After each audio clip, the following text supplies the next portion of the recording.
प्यारे बच्चों, मैं दिनेश यादव सर आज मैं आपको रीजनिंग का एक नई टॉपिक जिसका नाम है डायरेक्शन, जिसका हिंदी होता है दिशा निर्देशन। यह हमारे पास ऐसी टॉपिक है जिस चैप्टर से करीब करीब हर एग्ज़ामों में कम से कम एक सवाल अवश्य होते हैं, चाहे वो एग्ज़ाम आपका सेंट्रल लेवल का हो या स्टेट लेवल का है। अभी तक जितने भी सवाल हमारे एग्ज़ामों में पूछी गई है, यदि सारी पर विचार किया जाए तो इस चैप्टर से मैक्सिमम 8 टाइप की सवालें बनी है। अब यहाँ सवाल यह होता है कि ये चैप्टर यदि इतने इम्पॉर्टेंट होती है तो हम लोग इसकी पूरी क्वेश्चन को टेकअप करने के लिए रियली में इसकी जो कंसेप्ट होती है उस पर फोकस करना हम लोग के लिए बहुत आवश्यक है। इस चैप्टर में वाकई जो कंसेप्ट होती है, यदि आप उस कंसेप्ट पर पकड़ करेंगे तो इसका कोई भी टाइप की आपकी सवालें यदि पूछी जाए तो विदिन सेकेंड तक आप आंसर को बना सकते हैं। इसके लिए हम लोग को थोड़ी कंसेप्ट पर विशेष ध्यान देने की ज़रूरत है। तो चलिए प्यारे बच्चों, हम लोग देखेंगे कि इस चैप्टर में हर बिंदु पर गौर करने से पहले आपके पास इसमें छोटी छोटी चीज़ें हैं जिसको ध्यान देना बहुत ज़रूरी है। चूँकि चैप्टर का नाम ही हमारी डायरेक्शन के लिए बहुत काफ़ी है। जैसा कि आप देखें हैं, बचपना से ही हर व्यक्ति के दिमागों में दिशा की ज्ञान होती है। अभी तक हम लोग दिशा की जानकारी सिर्फ 4 टाइप की पढ़े होंगे, उत्तर और दक्षिण, पूरब और पश्चिम, यानी नॉर्थ साउथ और ईस्ट और वेस्ट। ये सारे हमारे पास जो 4 मेन डायरेक्शन है, यही डायरेक्शन के सहारे से पूरे चैप्टर को कवर किया जाता है। अब हम लोग की जो 4 डायरेक्शन है, इस डायरेक्शन को ऑन दी पेपर यदि फॉलो करें तो वही हमारी मेन कंसेप्ट है। किसी भी विद्यार्थियों को जब सवाल पूछी जाती है तो उस स्थिति में जो उसका दिशा बताया जाता है ऑन दी पेपर, उसे अपोजिट एहसास होने लगती है। लेकिन आज हम वही क्लियरेंस करने जा रहा हूँ आपके पास। यदि आपके पास डायरेक्शन की चैप्टर को पूरी तरह से कवर करना हो तो ऑन दी पेपर उसकी डायरेक्शन को फॉलो करना बहुत ज़रूरी है। तो चलिए हम लोग देखते हैं ऑन दी पेपर डायरेक्शन का कैसा रूप होता है। यदि हम लोग ऑन दी पेपर पर देखेंगे तो बता सकते हैं कि ये जो हमारी दिशा दे रहे हैं वह रियलिटी हमारी दाएं हाथ की ओर हो रही है। यदि हम इस बोर्ड को देखेंगे तो मेरी दाएं पोर्शन की तरफ चलने के बाद वो जो आपका दिशा होता है वो ईस्ट होता है। ईस्ट जिसका हिंदी होता है पूरब। बेटे पूरब वह दिशा होती है जिधर सूर्य क्या होती है, उदित होती है। जस्ट इसकी अपोजिट आपके पास होती है वो वेस्ट। वेस्ट तो वह होती है जहाँ पर हमारी सूर्य क्या होती है, अस्त होती है। यानी हम कह सकते हैं कि हमारे पास पूरब की जो दिशा हो गई ईस्ट हो गया और पश्चिम की दिशा क्या हो गया, वेस्ट हो गया।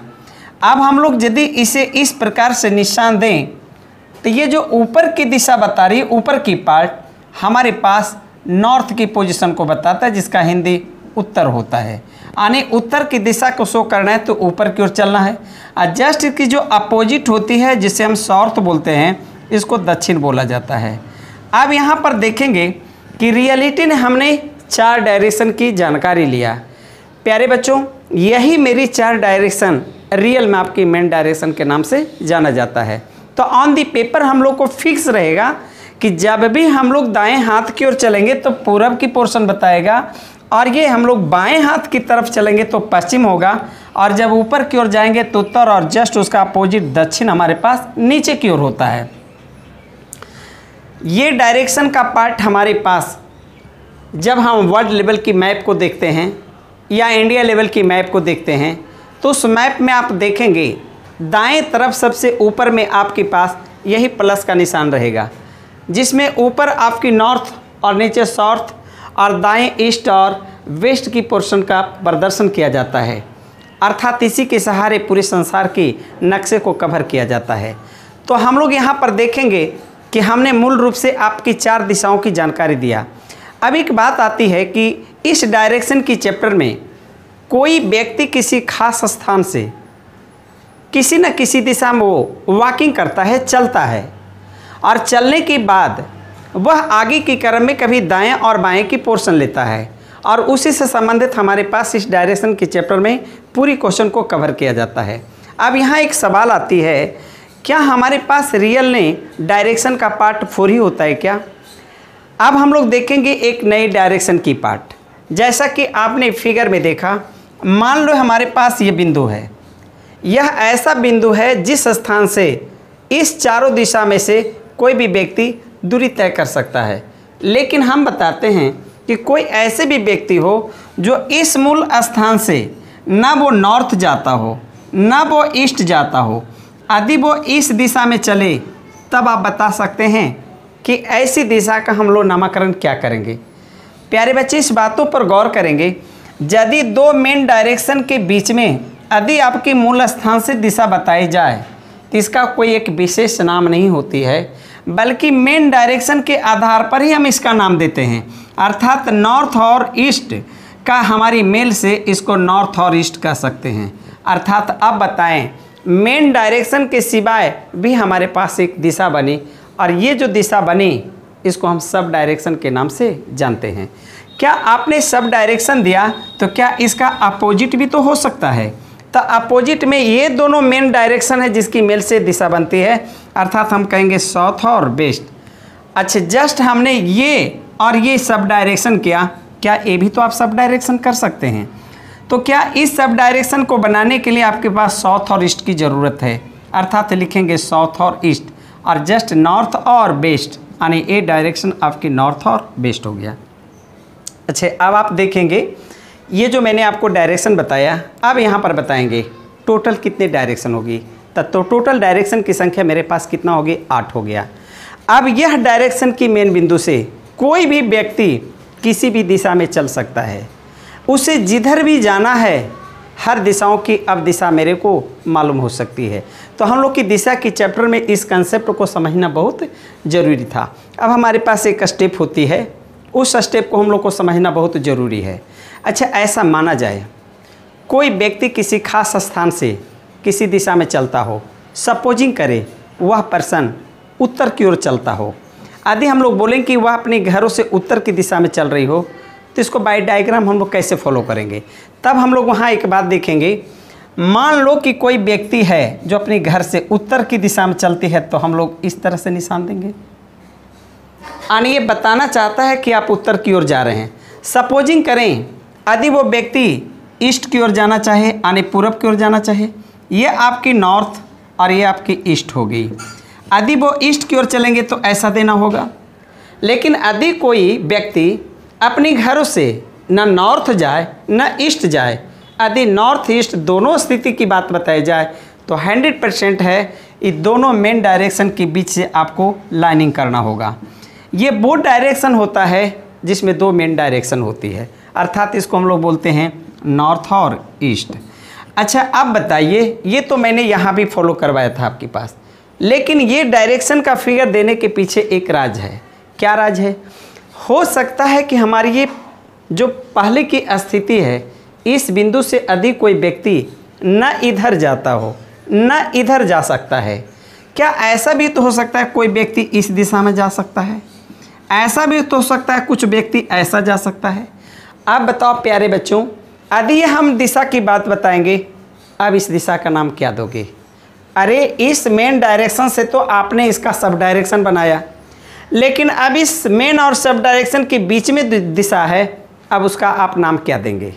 तब हम लोग देखेंगे कि यदि आपके पास नॉर्थ और ईस्ट के बीच में किसी भी बिंदु पर यदि मूल बिंदु से जाने की बात आएगी, तो सारे के सारे डायरेक्शन नॉर्थ ईस्ट के ही नाम से जाना जाता है।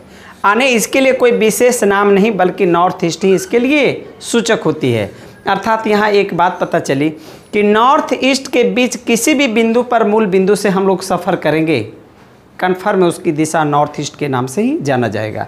यदि आपने इस बातों को समझा है, तो क्या हम लोग यहाँ पर भी तो आ सकते हैं क्या ईस्ट और साउथ के बीच में यदि किसी बिंदु पर मूल बिंदु से जाने की बात आएगी तो उसका सब डायरेक्शन साउथ ईस्ट ही होगा, चाहे वो इस बिंदु पर आए या इस बिंदु पर आए। सेम फंक्शन आप वेस्ट एंड साउथ की दे सकते हैं, इसी तरह से नॉर्थ और वेस्ट की दे सकते हैं। अर्थात अब मुझे पता चला कि दो मेन डायरेक्शन के बीच में सब डायरेक्शन एक अहम रोल अदा करती है। अब मुझे विश्वास है कि दो डायरेक्शन में मेन डायरेक्शन के बीच में कोई भी बिंदु चले आप सब डायरेक्शन का उपयोग आसानी से कर सकते हैं।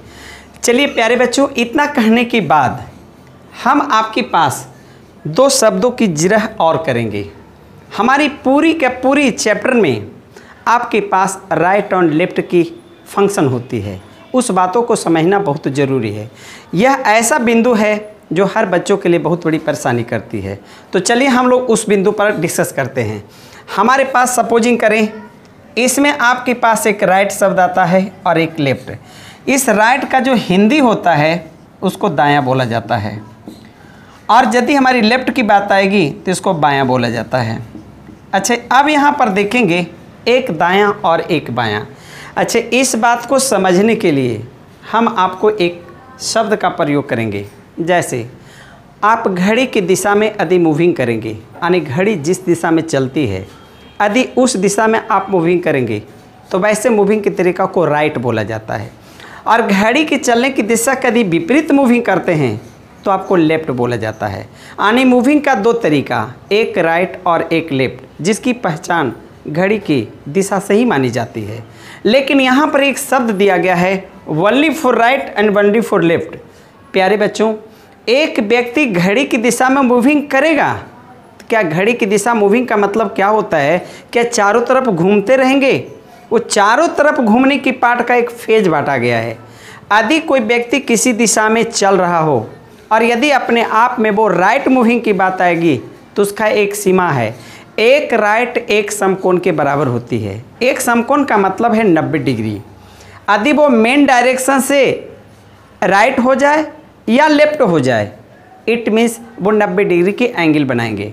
हो सकता है कोई व्यक्ति सब डायरेक्शन में ही चल रहा हो लेकिन वहाँ भी राइट और लेफ्ट होंगे तो आप 90 डिग्री का ही मूविंग करेंगे। तो हम लोग इसी बात को अभी आपके पास जिरह करेंगे। तो चलिए हम लोग इस बात को देखना चाहेंगे कि एक राइट का मतलब दायां और दायां का मतलब है 90 डिग्री क्लॉकवाइज, एक बायां का मतलब है 90 डिग्री एंटी क्लॉकवाइज। आने आप इस बात को फॉलो किए होंगे। तो चलिए उसे हम बाई फिगर फॉलो करते हैं। मान लो कि हमारे पास अपनी मूल स्थिति से नॉर्थ की ओर चले और यदि इस स्थिति में आपका एक बार राइट की बात चले तो डायरेक्ट मूविंग ये करेंगे। आने यदि आप नॉर्थ की ओर जा रहे हैं और यदि वो बंदा कह दे कि आप राइट मूविंग करें तो राइट का मतलब है कि 90 डिग्री। अच्छा, अब बताओ, नॉर्थ से राइट आपने मूविंग किया और 90 डिग्री गया, यानी ये हमारी 90 डिग्री की पोर्शन है। तो बताओ 90 डिग्री मूविंग करने के बाद आपकी दिशा किस दिशा में हो जाती है? पूर्व की दिशा में हो जाती है। क्या मैं कन्फर्म हूँ? तो यदि आपने राइट किया तो कितने डिग्री का एंगल बनाया? 90 डिग्री। लेकिन जो मूविंग करने का तरीका मैंने बताया, क्या घड़ी की दिशा में है या विपरीत है? तो घड़ी की दिशा में है, और जब घड़ी की दिशा में कहेंगे तो राइट बोलेंगे। और जस्ट लाइक यदि हम विपरीत करेंगे तो इसको हम लेफ्ट बोलेंगे। तो राइट करें तो भी 90 और विपरीत करें तो भी 90 है। अर्थात आपने कन्फर्म समझ गया होगा कि एक राइट और एक लेफ्ट का क्या महत्व है। अब यहाँ सवाल आती है कि यह राइट और लेफ्ट मेरी 8 डायरेक्शन के साथ कार्य करता है, जिसमें 4 मेन है और हमारे पास 4 क्या है? सब डायरेक्शन है। अब हम लोग किसी भी डायरेक्शन में कोई भी संकेत देने के बाद, सिर्फ उसको देखने के बाद हम बता सकते हैं कि सर ये आप सब डायरेक्शन में हैं या मेन डायरेक्शन है। तो चलिए इस पर थोड़ी सी फोकस करते हैं। अच्छी बताओ, यदि मैंने इस प्रकार से दिया, क्या आप बता सकते हैं मेन डायरेक्शन का सूचक है कि सब डायरेक्शन का? तब प्यारे बच्चों, यह मेरी वर्टिकल है, वर्टिकल। यदि कोई तीर का निशान वर्टिकल हो तो मेन डायरेक्शन का सूचक होता है। लेकिन यदि हमने यही डायरेक्शन को इस एंगल से कर दिया, बेटे ये वर्टिकल होता है और ये डायगोनल होता है। यदि मेरी डायरेक्शन डायगोनल हो तो वो सब डायरेक्शन होती है, और कोई भी डायगोनल हो तो ये सब डायरेक्शन में हमारी 4 सब डायरेक्शन है। अब ये कौन सी सब डायरेक्शन को सूचक है, इसकी जानकारी हम लेते हैं। मान ले कि ये डायगोनल है और मुझे बताना है कि ये सब डायरेक्शन क्या है, तो उसके लिए हमारे पास जहाँ से इनिशियलिंग बिंदु होती है वहाँ पर एक प्लस का निशान देते हैं, और यह प्लस का निशान में बताओ ये नॉर्थ का सूचक है और यह ईस्ट का सूचक है। अब बताओ नॉर्थ और ईस्ट या क्या बताती है, नॉर्थ ईस्ट बताती है। यानी हम कह सकते हैं कि ये जो डायरेक्शन होगी नॉर्थ ईस्ट का सूचक हो गया। अच्छा, इसी प्रकार से यदि हम ऐसा कर दें, ये हमने बताया क्या ये डायगोनल है या वर्टिकल है, तो कहेंगे सर ये तो डायगोनल है। यदि डायगोनल है तो ये कौन सी सूचक है, तो इसके लिए सर मैं तो प्लस दे दूंगा, क्योंकि आपने यही बताया था कि सर जहाँ से शुरुआत होती है आप प्लस का निशान दें। यदि मैंने प्लस का निशान दिया तो नीचे के पोर्शन साउथ हो गया और ये बाएं का पोर्शन आपके पास वेस्ट हो गया। अब तो आप बता सकते हो कि सर ये सब डायरेक्शन क्या है, तो हम कह सकते हैं कि ये सर साउथ और वेस्ट हो गया। अब मुझे लगता है कि कोई भी सब डायरेक्शन बहुत आसानी से पहचान सकते हैं। अच्छा, हम एक और देते हैं। सपोजिंग करो कि ये डायरेक्शन की बात है। अच्छा बताओ बेटे, ये मेरी सब डायरेक्शन है, लेकिन इसकी दिशा क्या है, मैंने बताया था यहाँ प्लस का निशान दो। अब बताओ ये क्या सूचक है, नॉर्थ का। ये सूचक क्या है, वेस्ट का। तो बताओ ये क्या हो सकता है, तो नॉर्थ और वेस्ट। अब लगता है आप कन्फर्म हो गए होंगे। यदि कन्फर्म हो गए तो एक सब डायरेक्शन और हम आपको बताते हैं। मान लो कि एक डायगोनल आपके पास इस प्रकार का शो करता है। अब बताओ ये कौन सी दिशा का सूचक है, तो मैंने बताया था कि सर जी आप इसे इस तरह के सूचक करेंगे।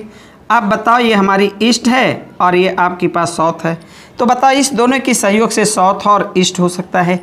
अर्थात हम कन्फर्म कर सकते हैं कि अब हमारी sub direction, main direction, right और लेफ्ट में किसी प्रकार का कोई परेशानी नहीं होनी चाहिए।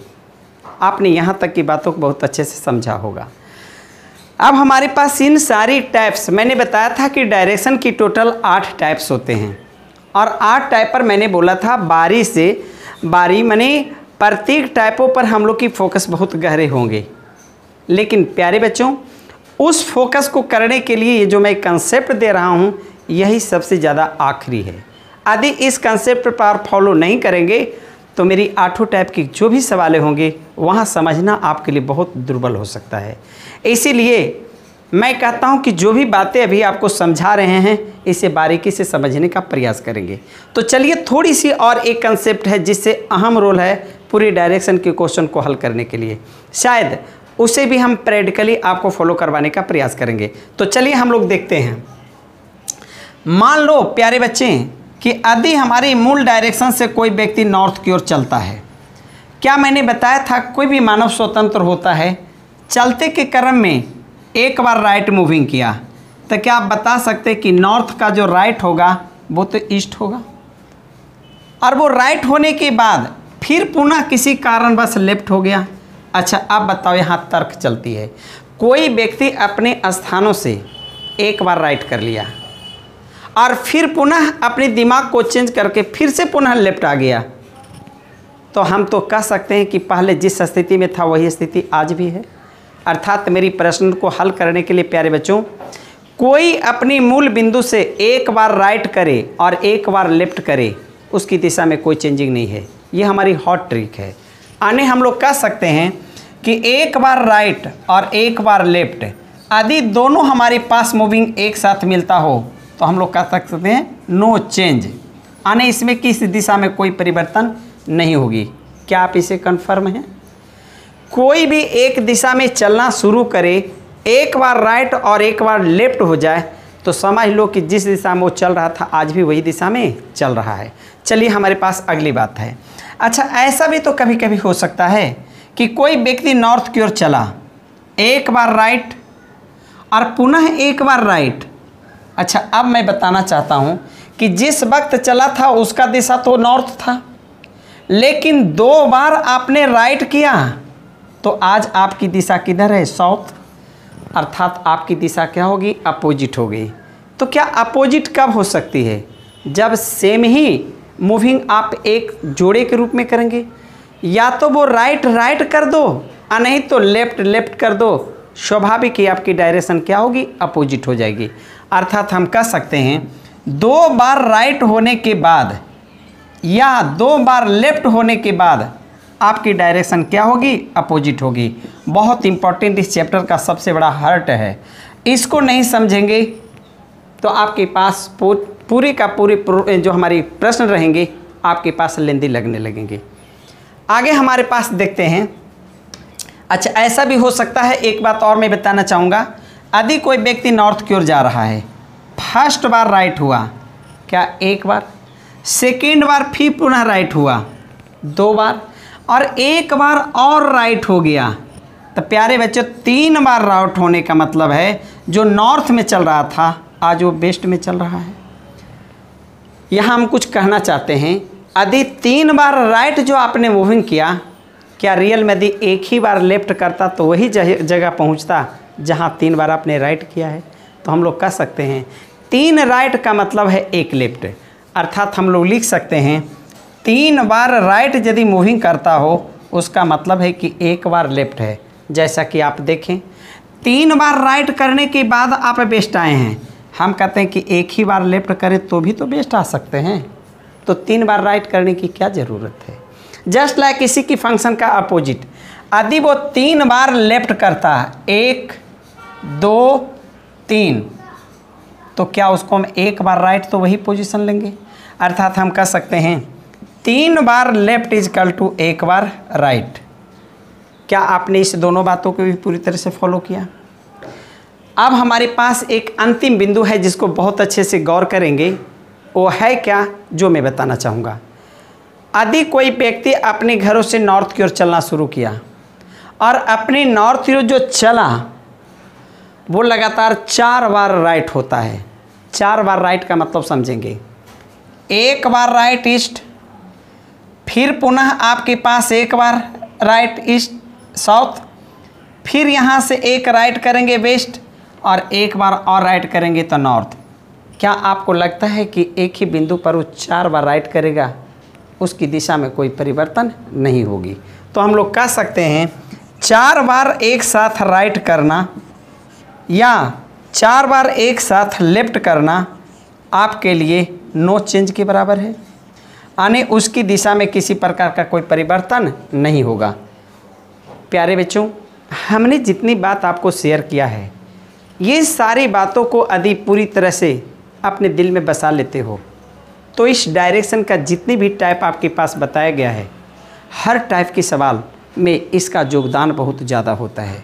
अब हम लोग देखेंगे कि हमारे पास इस चैप्टर का जितने भी टाइप हमारे पास है, मैंने बताया था कि इसमें मैक्सिमम आपकी 8 टाइप की सवालें दी जाती है। तो हम लोग हर टाइप पर अब बारीकी से आपके पास हम शेयर करेंगे। आज की जो मेरी क्लास है यह ओनली फॉर कंसेप्ट की क्लास थी। यदि कोई बच्चा पूरी तरह से डायरेक्शन की चैप्टर पर काबू पाना है तो इस वीडियो को आपको शुरू से लेकर अंत तक अवश्य आपको देखने की ज़रूरत है। तो चलिए फिर पुनः हम इसी का टाइप बाय टाइप में अगली वीडियो में आपकी टाइप नंबर 1 के सवाल पर पूरी कंसेप्ट देंगे। Okay bye.